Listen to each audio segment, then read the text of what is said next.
Kothagudem BRS ఎన్నికల ప్రచార సభలో బీఆర్ఎస్ అధినేత కేసీఆర్ మాట్లాడుతున్నారు. లైవ్ చూద్దాం. తెలంగాణ అస్తిత్వం ఆత్మగౌరవం నిలబడి ఉండాలంటే ఖచ్చితంగా ఈ రోజు బీఆర్ఎస్ వాళ్ళైతేనే బ్రహ్మాండంగా పోరాటం చేస్తారు. ఇవాళ నరేంద్ర మోడీ మన తెలంగాణకు వచ్చిండు. అందులో ఒక సభలో మాట్లాడిండు. ఏం మాట్లాడతాడు ఆయన?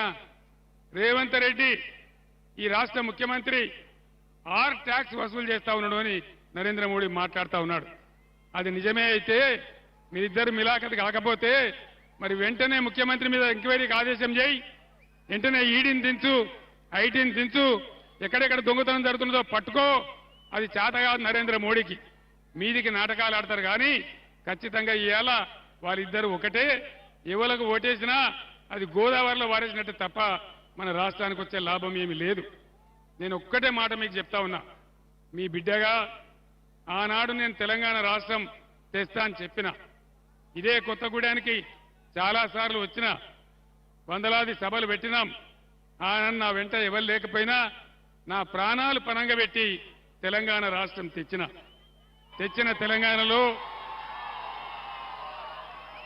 తెలంగాణలో కులం లేకుండా, మతం లేకుండా, ఏ వివక్ష లేకుండా అన్ని వర్గాల ప్రజలను పొట్టన పెట్టుకొని బ్రహ్మాండంగా తీసుకొని పోయినాం. శాంతి భద్రతలు అద్భుతంగా ఉండే. ఏ ఒక్కనాడు హిందువుల మధ్య ముస్లింల మధ్య కొట్లాటలు జరగలే, ఏ రకమైన అలజడి జరగలే. కానీ ఈరోజు మాట్లాడితే హిందూ ముస్లిం అని మాట్లాడుకుంటూ ప్రజలలో విద్వేషం నింపుకుంటూ ఘోరమైన కార్యక్రమాలు చేస్తా ఉన్నారు.